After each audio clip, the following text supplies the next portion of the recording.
Olá, olá, acadêmico, seja muito bem-vindo novamente aqui ao TCC Bem Feito. Eu sou Socorro Melo e esse aqui é o nosso quarto vídeo da série Como Criar um Projeto de Pesquisa com a ajuda da IA. E se você está nessa fase de elaboração do seu projeto de pesquisa ou até mesmo do seu TCC final, está nessa etapa de construir a sua metodologia de pesquisa, então eu já te digo, fica nesse vídeo até o final porque eu te garanto que esse vídeo vai ser de suma importância para a construção da tua pesquisa, ok? Então, nesse vídeo, então já vamos aqui para a telinha do meu computador, porque antes de ensinar vocês como vocês devem orientar a IA para construir o projeto de pesquisa de vocês, nesse aspecto da metodologia de pesquisa do projeto, primeiro eu preciso dialogar com vocês alguns pontos que são fundamentais e que são necessários para que a gente tenha uma metodologia muito bem organizada, muito bem estruturada, visto que nos projetos de pesquisa, um dos elementos principais que os professores orientadores mais observam e que demonstram para a gente, para nós avaliadores, que o aluno, que o acadêmico, ele realmente entende o que ele está fazendo, é aqui no processo de construção da metodologia. E aí, por conta disso, tem 5 pontos que são essenciais que a gente precisa colocar nos nossos projetos de pesquisa, ok? Então, eu vou mostrar aqui para vocês quais são esses 5 pontos e depois, em seguida, eu já vou mostrar para vocês como é que esses 5 pontos eles vão se articular com a sua IA para que ela possa, então, construir a sua metodologia de modo muito coerente e consistente, ok, acadêmico? Então, vamos lá. Olha só, na construção da sua metodologia de pesquisa, você precisa ter em mente esses 5 pontos, tá? O primeiro ponto é o seu recorte de análise. Como assim, Socorro? Vocês devem observar, por exemplo, na construção do recorte de análise de vocês, a questão do recorte espacial, ou seja, se é um recorte espacial de uma cidade, de um bairro, de uma rua, de uma loja, de um mercado, por exemplo, se é o recorte espacial de uma feira, ok? Porque isso é muito importante para a gente localizar dentro do cenário local, regional, até mesmo nacional, aonde é que essa problemática que você está discutindo está acontecendo. Isso aqui, principalmente para as pesquisas e exclusivamente para as pesquisas empíricas, né? Esse recorte espacial. Quando a gente fala de recorte temporal, isso se adequa tanto para as pesquisas de caráter empírico, aquelas que exigem uma pesquisa de campo, como também para as pesquisas de interesse e de revisão de literatura. Porque quando a gente fala de revisão de literatura, a gente está justamente delimitando um espaço temporal.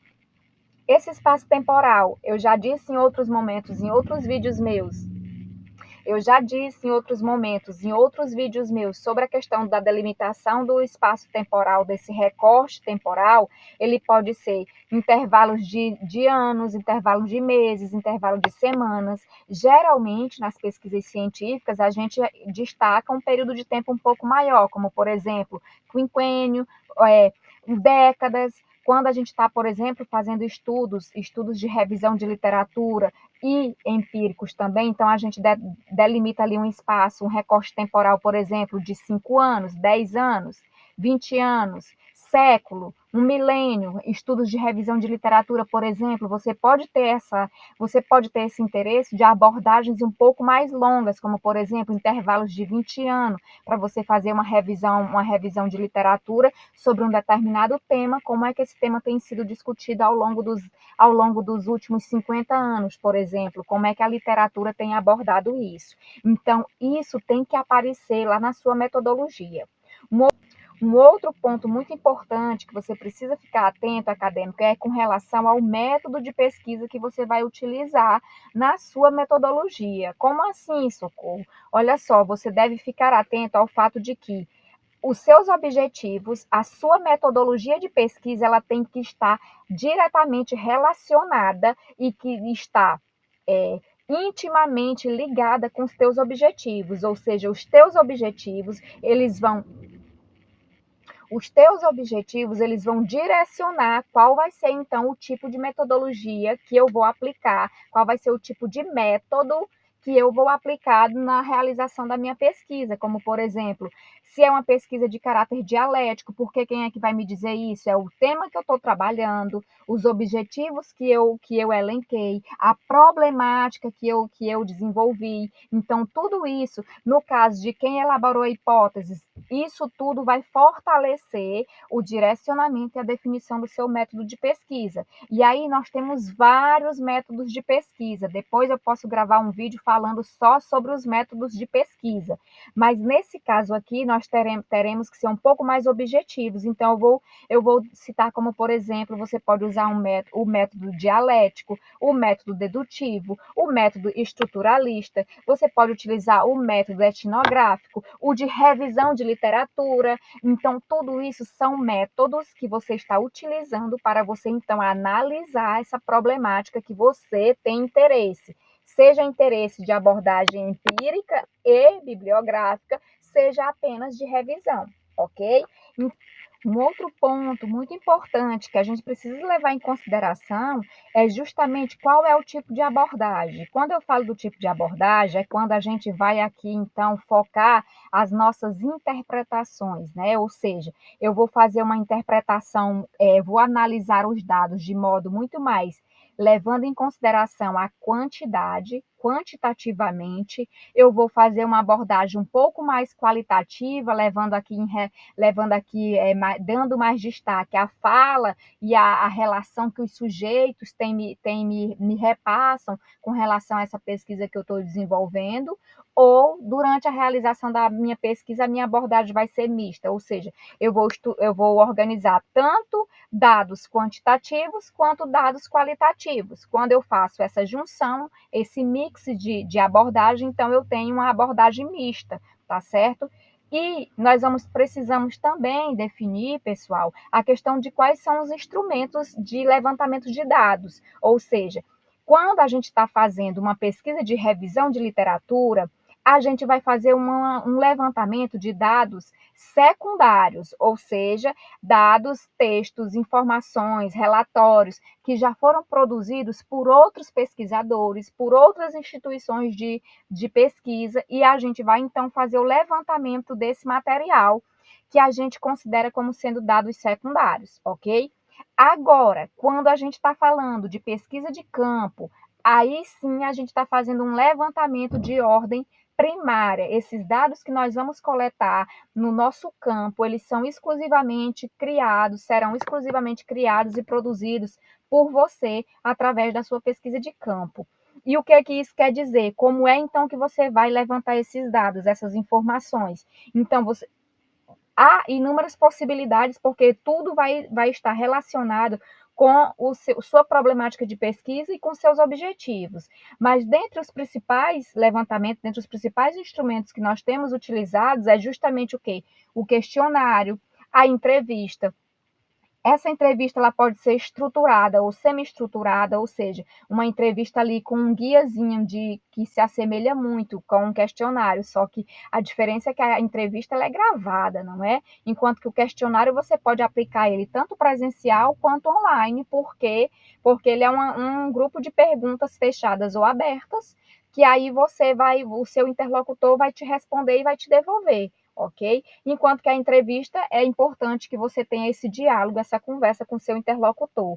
Um outro ponto também, um outro elemento que é muito importante na coleta, no levantamento dos seus dados, é justamente a observação direta. Ela também é muito utilizada como sendo um instrumento, ou seja, a observação é um elemento, um instrumento muito importante, porque aqui você pode elaborar o seu roteiro de observação, porque no momento que você está no campo, levantando as suas informações com os sujeitos da sua pesquisa, você precisa então, gente, olha só, você precisa então demonstrar quem são esses sujeitos, tá? E aí a gente precisa então observar como é que esses sujeitos eles participam, eles se organizam. E aí um outro ponto muito importante que a gente precisa colocar ainda dentro desse contexto é justamente, por exemplo, a questão dos registros fotográficos, tá?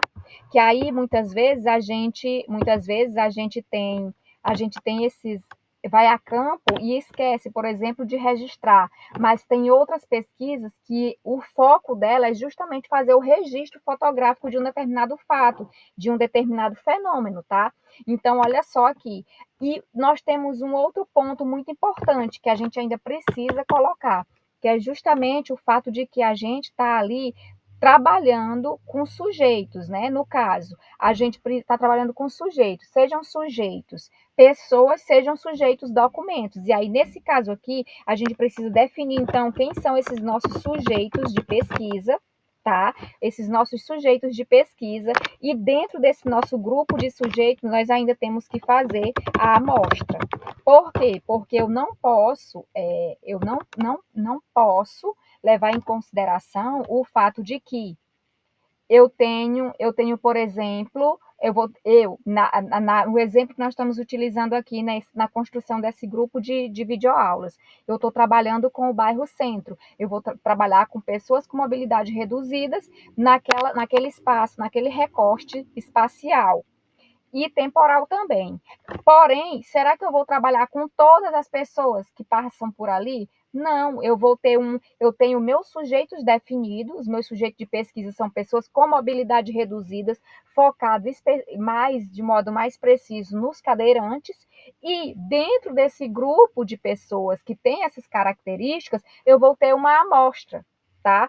E aí um ponto muito importante é que essa amostra ela pode ser uma amostra definida ou ela pode ser uma amostra aleatória, tá? Socorro, vai invalidar se eu fizer uma amostra aleatória? Não, porque você já está dizendo que a sua amostra foi aleatória, tá? Que o quantitativo, o percentual que você utilizou para fazer a amostragem dos seus sujeitos de pesquisa, ele foi então ali uma amostragem aleatória. E isso está validado pelos pesquisadores, pelos autores de metodologia da pesquisa científica, ok? Então, esses são os pontos iniciais e principais de compreensão que vocês precisam ter. Agora, com base nisso, nós vamos fazer o quê? Nós vamos copiar esse prompt aqui. Olha só, vou fechar aqui, vou copiar isso aqui e vou fazer o quê?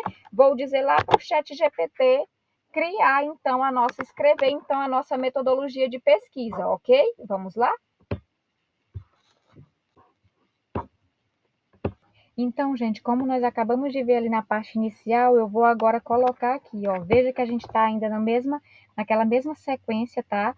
E aí aqui ele perguntou, você quer que eu elabore agora a introdução? E não, eu não quero que ele faça a introdução, eu quero nesse momento que ele elabore a metodologia, tá? Então, eu vou colocar aqui, chat. Por favor, escreva a metodologia de pesquisa.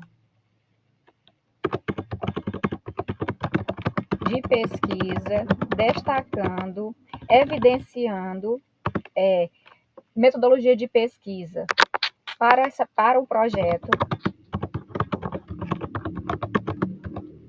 evidenciando estes aspectos. Quais são os aspectos? Aqueles que eu apresentei para vocês agora há pouco, tá?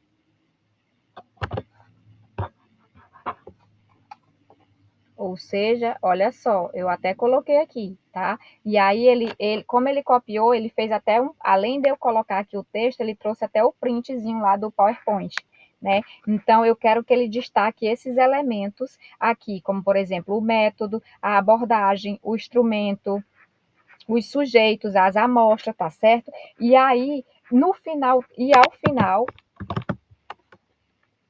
ainda vou colocar ainda vou dizer ainda para ele colocar, use citações para fundamentar esta metodologia. Este texto, vou colocar este texto da metodologia. Coloque também, insira também o modo de apresentação dos resultados. os resultados da pesquisa. Porque mesmo sendo um projeto, pessoal, você tem que ter noção como é então que você vai apresentar, tá? Se você vai colocar gráfico, tabelas, fotografias, essas coisas, tá? Então agora o que eu vou fazer aqui? Ó, chat, por favor, escreva a metodologia de pesquisa aqui, de pesquisa para o projeto, evidenciando estes aspectos: recorte de análises espaciais, métodos de pesquisa, abordagem de pesquisa, instrumentos de levantamento de dados, gráficos, ou sujeitos ou amostra, né? E aí aqui use a fundamentação, use citações para fundamentar este texto da metodologia, bem como o modo de apresentação dos resultados.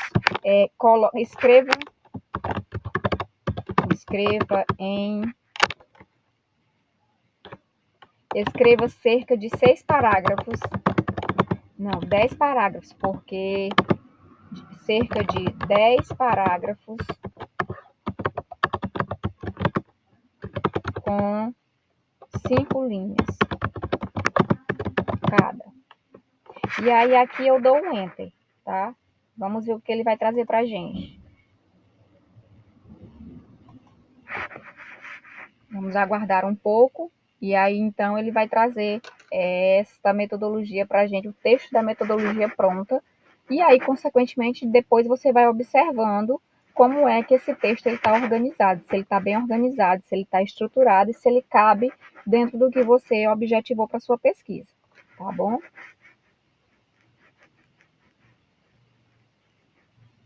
Ó, perfeito. A seguir está a metodologia de pesquisa do seu projeto, elaborado conforme os 5 aspectos solicitados e estrutura em 10 parágrafos, com média de 5 linhas cada, incluindo citações fundamentadas e modo de apresentação dos resultados. O texto está adequado ao tema, olha só, planejamento urbano e acessibilidade, desafios e perspectivas no bairro Centro de Teresina. Então, vamos lá. Olha só, gente, olha só isso aqui. Então, assim, se você orientar direitinho sua IA, ela vai te ajudar muito. Olha, a pesquisa será desenvolvida no bairro Centro. Bairro Centro é o quê? Recorte espacial. A área se concentra atividades comerciais, administrativas, serviços e papapá. O recorte espacial se justifica pela importância enfim. O recorte temporal, olha isso, gente, presta atenção nisso aí. O recorte temporal abrangerá o período de 2015 a 2025, ou seja, 10 anos, permitindo analisar os avanços e limitações nas políticas de acessibilidade e implementação na última década. O método adotado será o método dialético, porque o tema nos leva a essa dialética, essa discussão, por possibilitar compreender as contradições, tá? Presente no espaço urbano. A escolha do método dialético também, olha aqui, ó, ele já vem aqui com citação, tá? Ó, a escolha do método dialético também se justifica por sua adequação aos estudos geográficos, uma vez que, segundo Santos, o espaço é resultado de uma totalidade em constante transformação, influenciada pelas relações sociais, econômicas e políticas. Dessa forma, compreender a acessibilidade urbana exige interpretar o espaço como expressão das contradições entre o planejado e o vivido. A abordagem, olha só, a abordagem metodológica será mista, combinando métodos qualitativos e quantitativos, de modo a integrar a dimensão subjetiva da percepção dos usuários. Tá? Aí aqui ele já traz uma citação indireta, porque eu não especifiquei a ele que eu queria citação direta ou indireta, então ele entendeu que seriam citações indiretas, né? Ou seja, ele recorreu sempre ao uso dessas citações indiretas. Aí aqui ele já trouxe a Minayo, que é uma autora de metodologia da pesquisa científica, inclusive esse material dela é muito utilizado, tá? E aí, na dimensão quantitativa, serão realizados levantamentos de campo para quantificar a quantidade de acessibilidade. Vocês lembram que isso aqui é um dos objetivos nossos? Então, presta atenção como você, orientando adequadamente, a IA ela vai te ajudar muito, mas você tem que estar muito atento ao tema de interesse que você está pesquisando. Não é só sair jogando as informações, pedir para ela tomar conta da sua pesquisa, que aí você se lasca. Me desculpa a expressão, mas é isso que acontece. Se você não tiver um controle e uma supervisão sobre o que ela está produzindo acerca da sua pesquisa, você vai ter grandes prejuízos, ok? Então, olha só, na dimensão qualitativa, ela diz que será realizados entrevistas semi-estruturadas com pedestres, especialmente pessoas com mobilidade reduzida. Aí também falou a questão, ela definiu que seria interessante falar com comerciantes locais, tá? Ou seja, muito interessante, assim, a visão holística, a visão integrada que ela apresenta para a gente sobre o objeto, sobre o tema e sobre o problema e o objeto de pesquisa, tá? Então, assim, é muito interessante. E aí ela coloca, além da entrevista além das entrevistas, a pesquisa utilizará a observação participante, fundamental para apreender o cotidiano e as práticas sociais associadas à mobilidade urbana. Aí, mais uma vez, ela traz aqui quem? Mais um autor, tá? Explicando o porquê da importância dessa técnica, porque essa técnica permite compreender a compreensão mais profunda, tá? Justamente dessas formas de adaptação frente às barreiras físicas existentes. Aí aqui ela justifica que os instrumentos de coleta de dados incluirão ainda registro fotográfico, utilizada para documentar as condições das vias, calçadas, mobiliário urbano. As imagens servirão como evidência empírica e poderão compor os quadros comparativos, como os mapas temáticos. Usos fotográficos, segundo Trivinos, auxilia justamente na análise descritiva do espaço e na visualização das contradições entre o planejamento formal e o vivido. Aqui, os sujeitos, olha só, serão compostos por aproximadamente 20 participantes. Aqui ele definiu um quantitativo, incluindo pessoas com deficiência física, idosos, comerciantes, transeuntes, que utilizam o centro com frequência. A amostra será não probabilística intencional, que recai lá naquele fato que eu disse para vocês, que seria uma amostra aleatória. Por quê? Porque depende do período de tempo que você vai estar lá observando e quantas pessoas com essas características vão passar lá para você poder, então, abordar, para pedir para participarem, convidar, né, para participar da sua pesquisa. Conforme os critérios de acessibilidade e disponibilidade dos participantes, buscando compreender, buscando representar diferentes experiências e percepções sobre o tema. Os resultados serão apresentados de forma analítica e descritiva, exatamente, integrando tabelas, gráficos e mapas elaborados. Tem um outro ponto bem que eu vou adicionar. Eu esqueci de dizer para ela falar sobre a questão do comitê de ética. Então, eu vou pedir para ela acrescentar um parágrafo a mais, destacando a questão de seguir as normas de ética de pesquisa, tá? Então, eu vou colocar aqui. Chat, por favor, acrescente mais um parágrafo abordando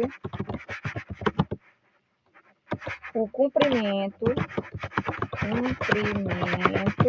das normas éticas na pesquisa. Aí vou dar um enter, tá? Por quê, gente? Porque nesse caso que a gente está trabalhando aqui, a gente está trabalhando com pessoas. E a partir do momento que a gente está fazendo pesquisas, elaborando projetos de pesquisa com pessoas, eles precisam ter autorização do comitê de ética. Tem as normas que justamente sustentam essa relação. E aí, em todo projeto, em toda metodologia de pesquisa, nos seus projetos, você tem que dizer que ele está cumprindo, então, as normas de ética de pesquisa. Então, olha só, ó, perfeito, aqui está o parágrafo adicional, que trata do cumprimento das normas éticas na pesquisa, redigido em conformidade com o padrão acadêmico e adequado à metodologia já apresentada. Então, aqui, ó, a pesquisa obedecerá rigorosamente aos princípios éticos estabelecidos pela Resolução 510 de 2016 do Conselho Nacional de Saúde, que dispõe sobre as normas aplicáveis à pesquisa em ciências humanas e saúde e sociais, Todos os participantes serão informados sobre os objetivos do estudo, garantia do anonimato e a voluntariedade de sua participação. Será utilizado um termo de consentimento livre e esclarecido, que é o TECLE, assegurando o direito de recusa ou retirada a qualquer momento, sem prejuízo, conforme destaca Gil, 2019, respeitando a ética científica, é indispensável para a legitimidade dos resultados e para a preservação da dignidade dos direitos dos sujeitos envolvidos. Então, olha só, gente, ele fez 11 parágrafos abordando todos os elementos que são fundamentais na construção de uma metodologia de pesquisa coerente. Isso aqui, se vocês seguirem essas orientações, vocês podem tranquilamente construir um projeto ético. Mas aí, sempre naquilo que eu digo, se você precisa estar supervisionando, você também precisa saber o mínimo sobre o seu projeto de pesquisa, para você então compreender todas as informações que ele vai trazer para você, ok? Então, esse foi o nosso quarto vídeo da série Como Criar um Projeto de Pesquisa com a Ajuda da IA. Se esse vídeo te ajudou, eu já te peço, se inscreve nesse canal, deixa um comentário aqui comigo sobre essa série está te ajudando ou não, ou então até mesmo deixa aqui a sua dúvida que eu posso sim te responder, inclusive com um próximo vídeo esclarecendo sobre a sua dúvida, ok? Você também pode me acompanhar nas redes sociais, aqui no @TCC Bem Feito, ou então também no @Prof. Socorro Melo, e também se você quiser um acompanhamento particular, personalizado comigo, para que eu possa te orientar ou até mesmo te assessorar na tua escrita personalizada, seja do teu TCC, projeto, monografia, artigo, dissertação ou tese, tem um link logo aqui abaixo que você pode falar diretamente comigo no WhatsApp, ok, gente? Então, até mais!